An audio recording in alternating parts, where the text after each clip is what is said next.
노후가 불행해지는 이유, 당신도 모르게 하고 있는 8가지.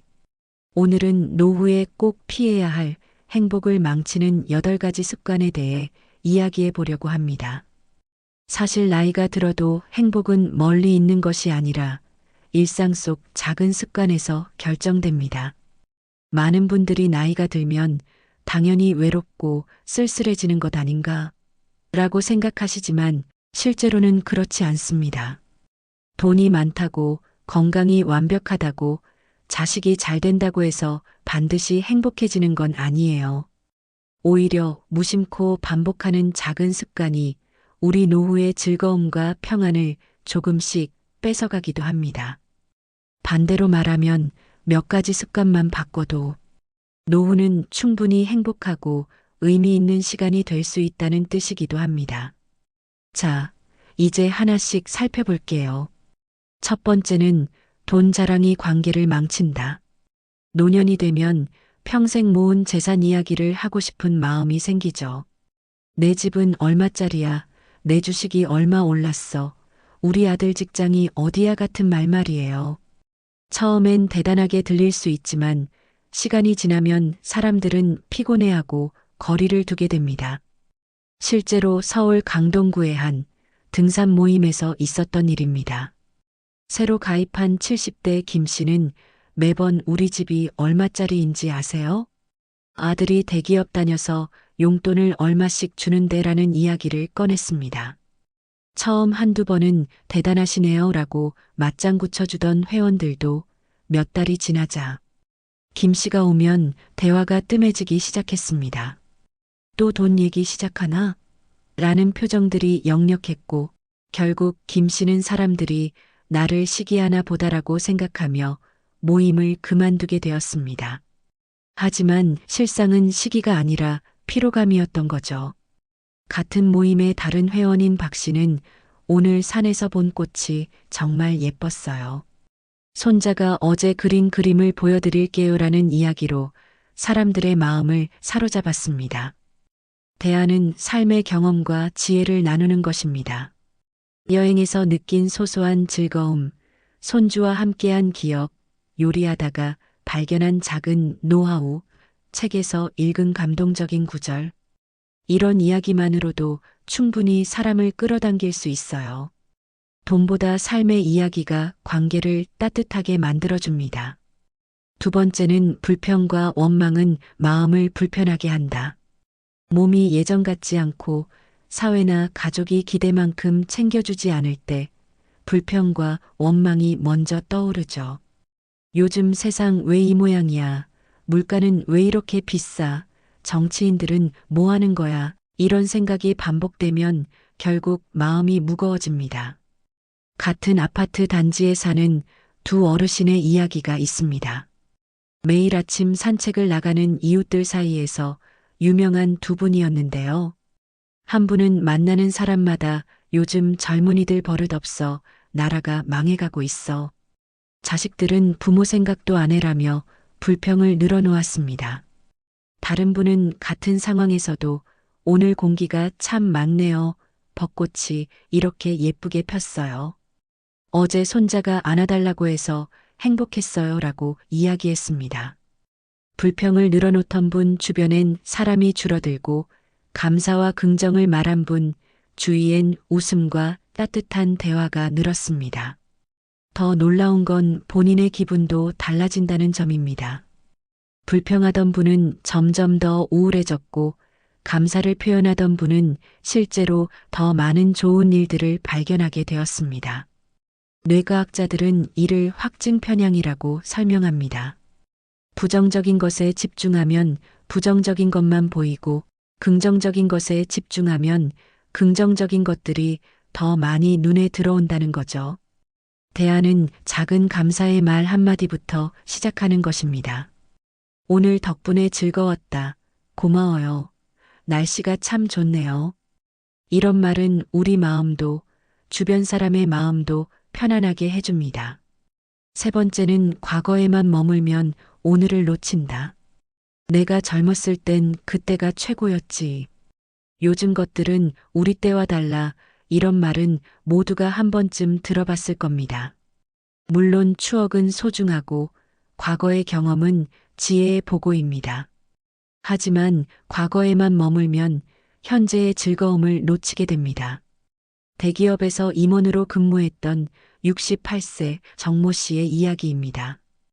은퇴 후 바둑 동호회에 가입했는데 바둑을 두다가도 내가 회사에 있을 때는 이런 전략으로 그때는 내 결제 한 번이면 수십억 사업이라는 식으로 과거 이야기만 했습니다.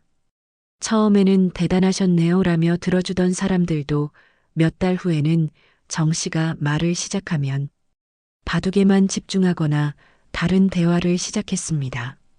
반면 같은 나이의 강모 씨는 은퇴 후 새로운 도전을 시작했습니다. 스마트폰 사용법을 배우고 유튜브로 요리를 배우고 손자들과 함께 게임도 했습니다. 요즘 이런 게 유행이더라. 새로 배운 요리가 있는데 맛보실래요? 손자가 가르쳐준 앱이 정말 신기해요라는 말로 대화를 시작하자 젊은 세대와도 자연스럽게 어울릴 수 있게 되었습니다. 중요한 건 과거를 부정하는 게 아니라 과거의 지혜를 현재에 적용하는 것입니다. 예전에 이런 일이 있었는데 지금 상황에 적용해 보면이라는 식으로 과거와 현재를 연결하면 훨씬 유익한 대화가 됩니다. 대화는 오늘의 경험으로 대화를 채우는 것입니다. 새로운 취미, 여행, 배우는 것, 이런 것들이 노년에도 지금이 최고의 순간임을 느끼게 합니다. 네 번째는 건강을 소홀히 하면 모든 걸 잃는다. 많은 분들이 이 나이에 뭐하러 운동해 먹는 거 즐기다 가면 되지라고 생각하시지만 건강이 나빠지면 돈도, 관계도, 취미도 의미가 없어집니다. 건강은 모든 행복의 전제 조건입니다. 같은 해에 은퇴한 학교 동창생 이야기입니다. 한 씨는 이제 자유다라며 매일 술을 마시고 좋아하는 음식만 골라 먹고 운동은 전혀 하지 않았습니다. 인생 짧은데 하고 싶은 대로 해야지가 그의 철학이었습니다. 송 씨는 은퇴와 동시에 헬스장에 등록하고 매일 아침 30분씩 걷기를 시작했습니다. 금연도 하고 식단도 조절했습니다. 3년이 지난 지금 한 씨는 당뇨와 고혈압으로 약을 달고 살며 계단 오르기도 힘들어합니다. 친구들과 여행 가자는 말에도 몸이 안 따라줘서라며 거절하게 되었습니다. 반면 송 씨는 아내와 함께 유럽 여행을 다녀왔고 등산 동호회에서 활발히 활동하며 새로운 친구들도 많이 사귀었습니다. 더 안타까운 건 마음 건강까지 영향을 받는다는 점입니다. 몸이 불편하면 자연스럽게 외출이 줄어들고 사람 만나는 것도 꺼리게 되며 우울감도 커집니다. 건강은 단순히 몸의 문제가 아니라 정신건강, 사회적 관계, 삶의 질 모든 것과 연결되어 있습니다. 대안은 간단합니다. 거창하지 않아도 좋아요. 매일 2, 30분 걷기, 가벼운 스트레칭, 규칙적인 식사, 충분한 수면. 이것만으로도 충분합니다. 건강은 노후의 가장 확실한 자산이자 행복의 기초입니다. 5번째는 고집과 아집은 관계의 벽이 된다. 내 말이 맞아 내가 살아봐서 아는데 요즘 애들은 몰라라는 마음은 대화를 막습니다. 자식, 손주 세대와 부딪히는 가장 큰 이유 중 하나죠. 조모 씨의 이야기입니다. 며느리가 아이를 기저귀 없이 키우려고 하자 말도 안 돼.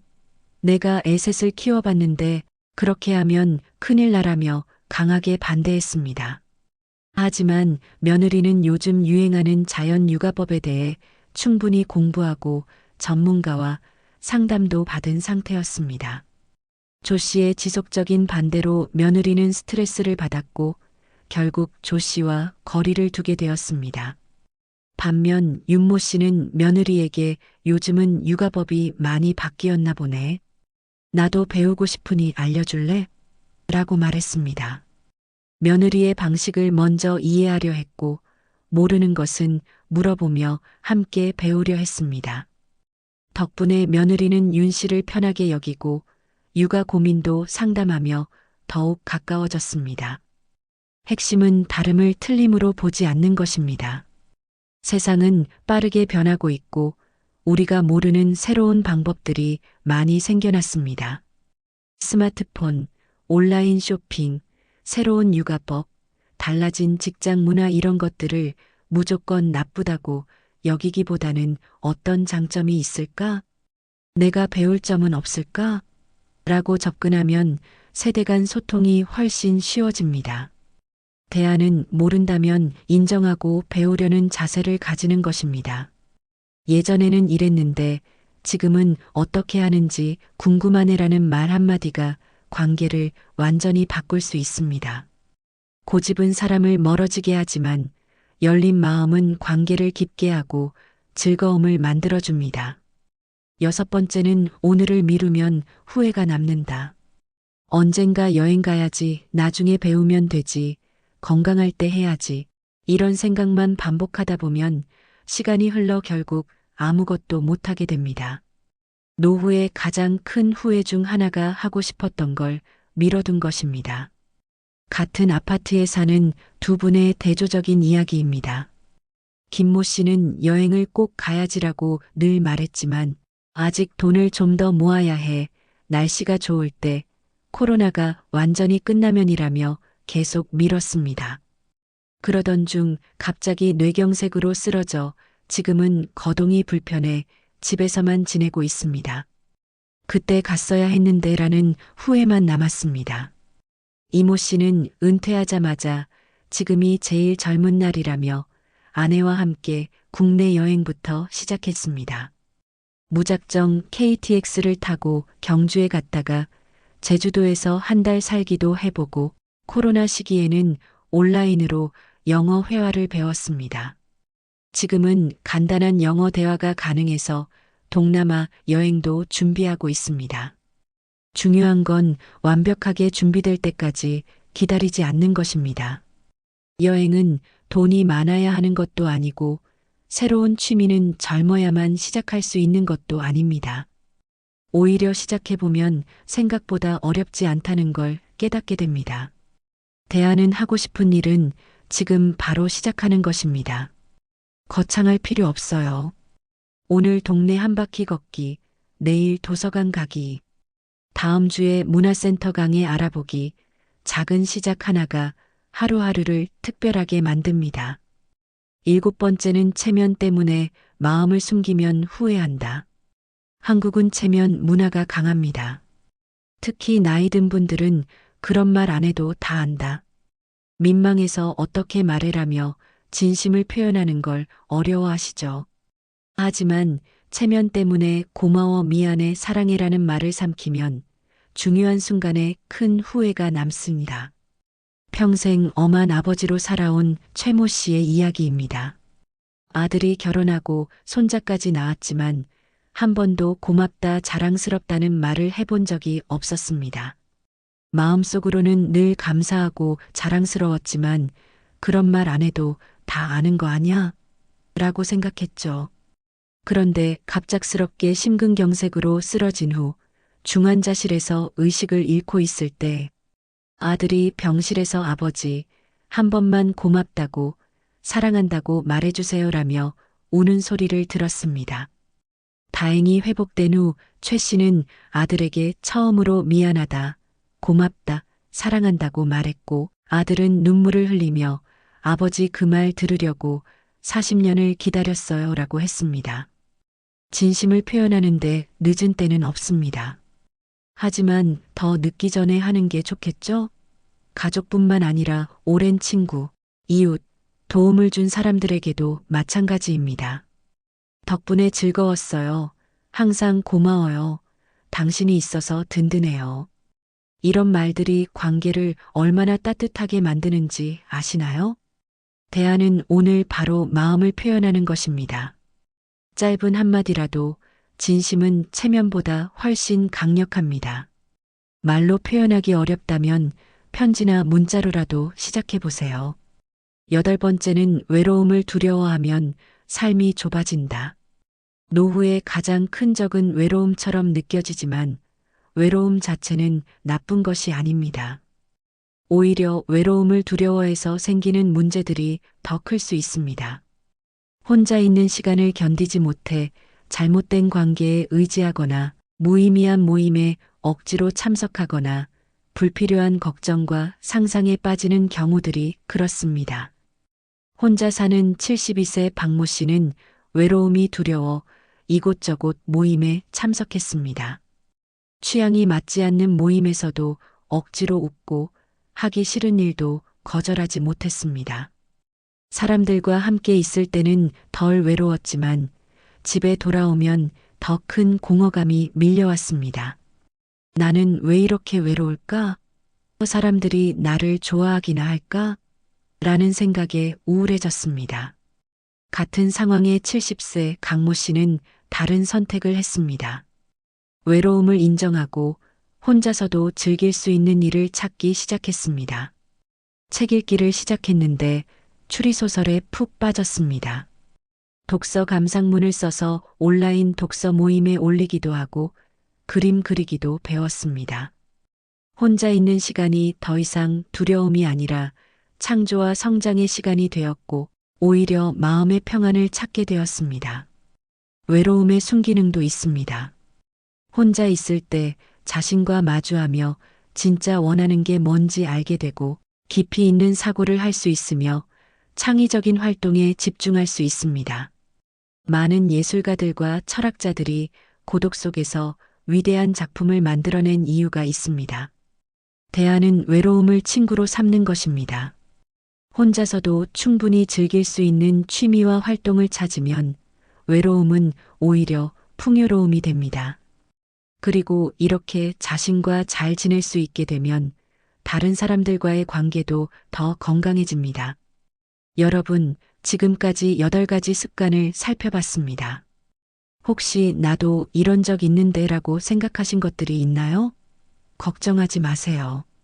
이런 습관들은 누구에게나 있을 수 있는 자연스러운 일입니다. 중요한 건 인식하고 바꾸려는 마음입니다. 행복한 노후는 특별한 조건에서 오는 것이 아니라 작은 습관에서 시작됩니다. 돈 자랑 대신 삶의 이야기를 나누고 불평 대신 감사를 표현하며 과거가 아닌 오늘을 살고 건강을 챙기고 고집을 내려놓고 하고 싶은 일을 미루지 않으며 진심을 표현하고 외로움과도 친구가 되는 것. 이런 작은 변화들이 모여 큰 행복을 만들어냅니다. 노년은 끝이 아니라 또 다른 시작입니다. 오히려 경험과 지혜가 쌓인 지금이야말로 진짜 행복을 누릴 수 있는 최적의 시기일 수도 있습니다. 사회적 성공에 대한 압박도 줄어들고 자신이 진짜 원하는 게 뭔지도 더 잘 알게 되니까요. 오늘부터라도 작은 습관 하나씩 바꿔보세요. 가족에게 고마워라고 한 번 더 말해보고 불평하고 싶을 때 감사한 일 하나를 찾아보고 미뤄둔 일 중에 가장 작은 것부터 시작해보세요. 이런 작은 변화들이 쌓이면 분명 노후는 훨씬 빛나고 의미 있는 시간이 될 것입니다. 여러분의 남은 인생이 지금까지보다 더 행복하고 충만하기를 진심으로 바랍니다. 여기까지 왔는데 구독과 좋아요를 안 누른 분 없겠죠? 감사합니다.